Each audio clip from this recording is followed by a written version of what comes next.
Hey, what's up everyone? I'm John Oseda and you are watching Nordic Pinoy.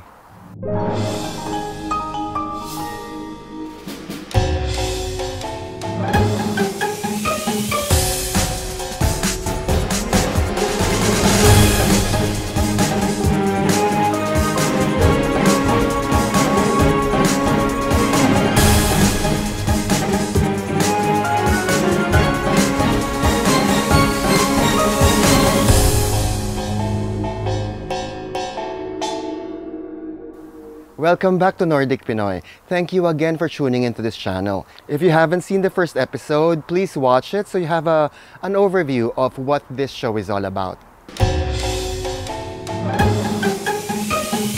Last episode, I promised you that I'm gonna give some gifts. So here are the winners of the RIA discount coupon.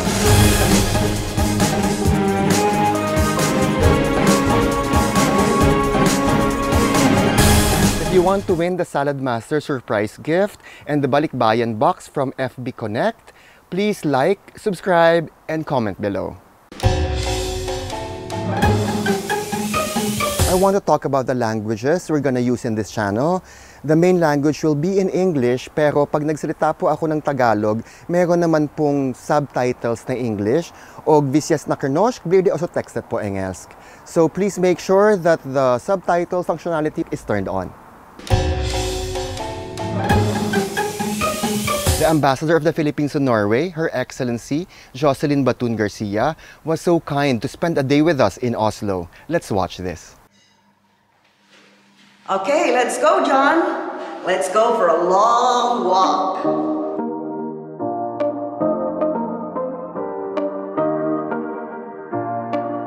You know the story of this finger?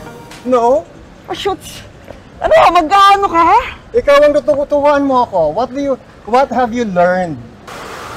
The Swedish king decided that he wanted to determine where he is going to put his capital in Norway. He said, this is the spot where you're going to, where he's going to build his capital.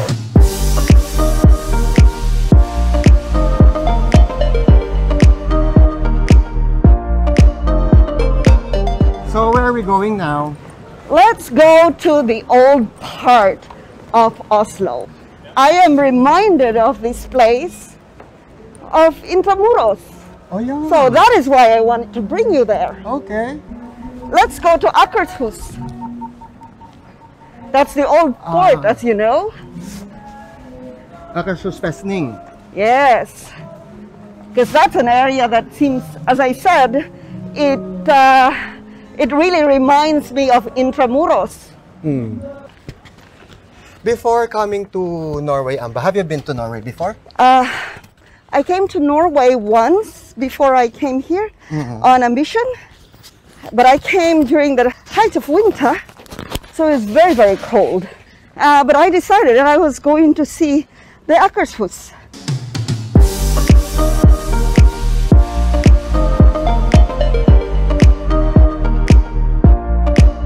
What do you think is the biggest difference ng Norway to the Philippines?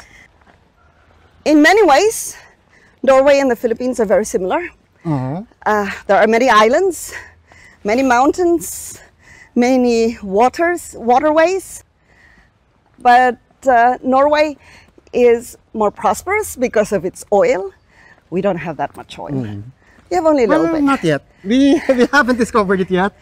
It is also trying to develop its agriculture, except of course the agricultural land area in Norway, because of the seasons, is much less.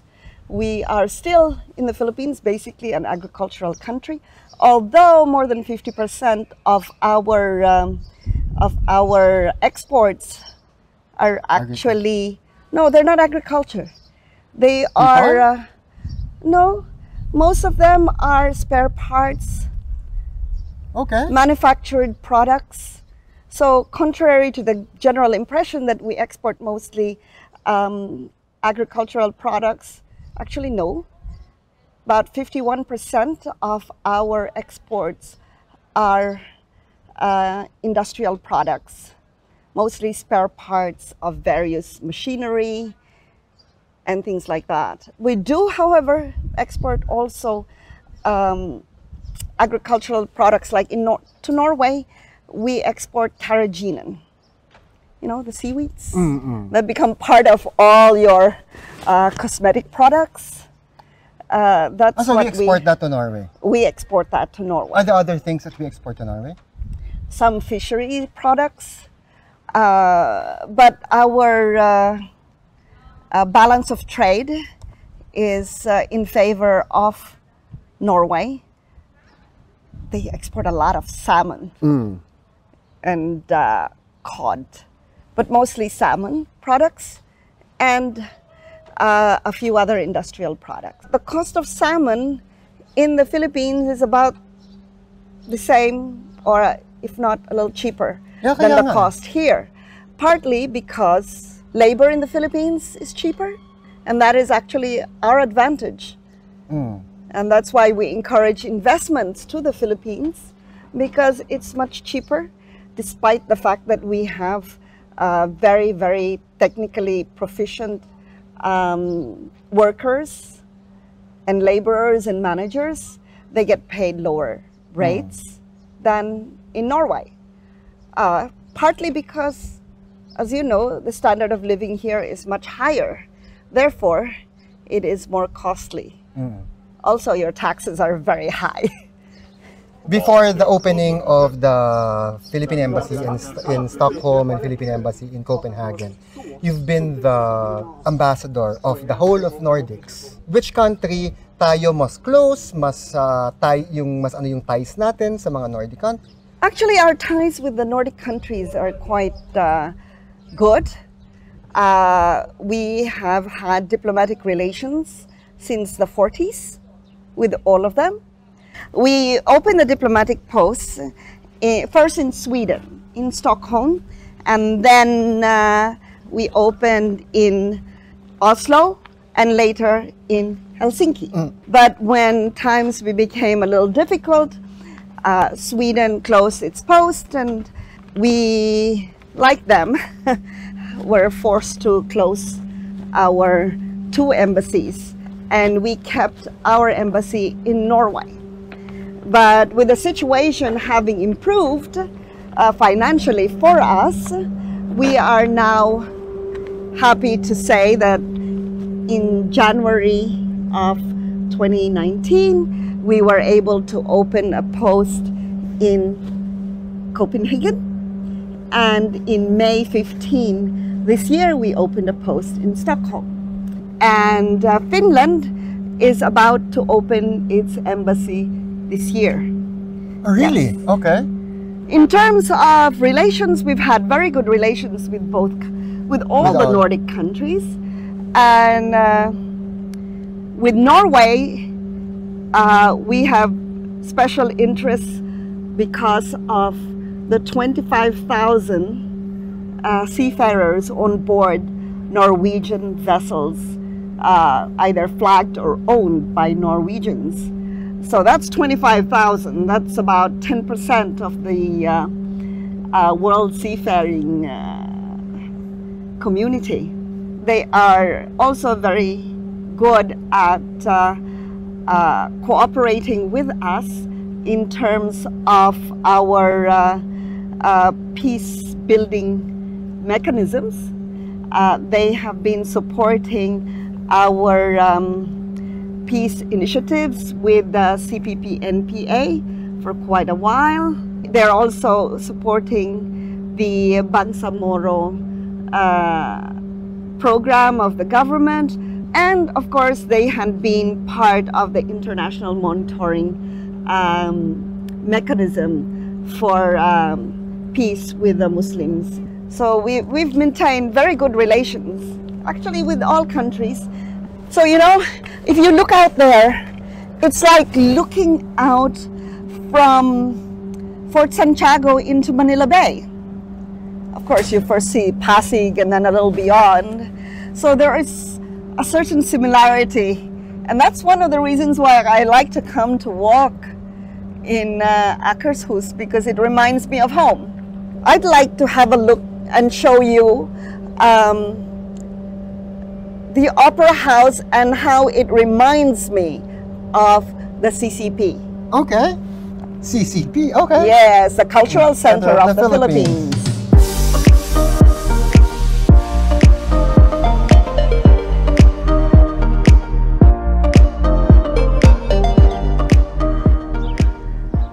John, have a look at that beautiful structure.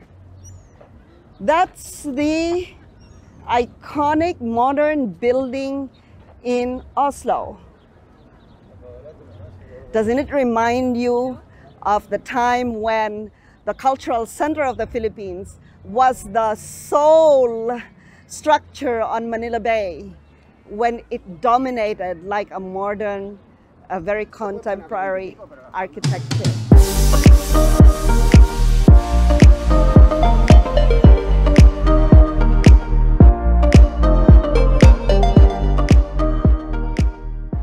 Urban renewal is another area that is of great concern for us in Manila.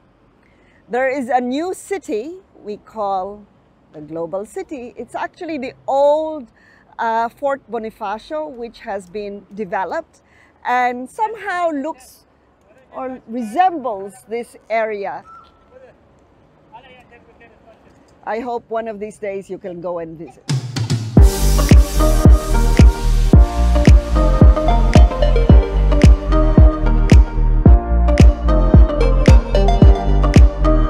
And if you walk down Manila Bay, you will find a gentleman's sculpture. He's seated. He was the former mayor of Manila, Mayor Lacson. Of course, they don't look anywhere near like each other, but there is a bronze statue of a gentleman also sitting down, but that particular one looks out to the sea.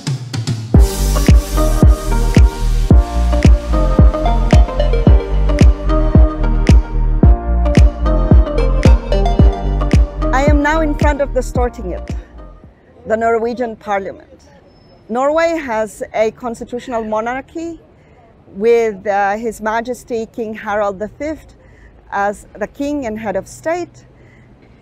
It has a prime minister, Madame Erna Solberg, and there are 169 members of parliament who meet in this iconic building.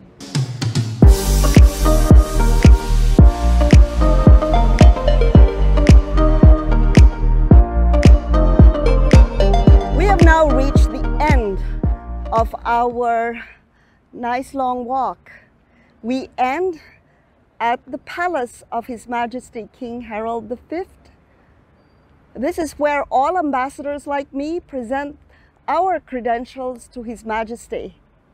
This will also be the last place where I will be visiting when I say and bid my farewells to His Majesty. I hope you enjoyed our walk today.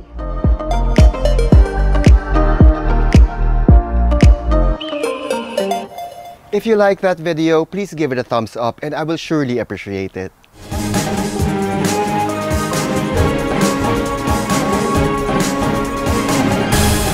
That's it, folks. Thank you so much for watching. Please subscribe if you haven't already. Take care of yourselves, never stop learning, and see you on the next one.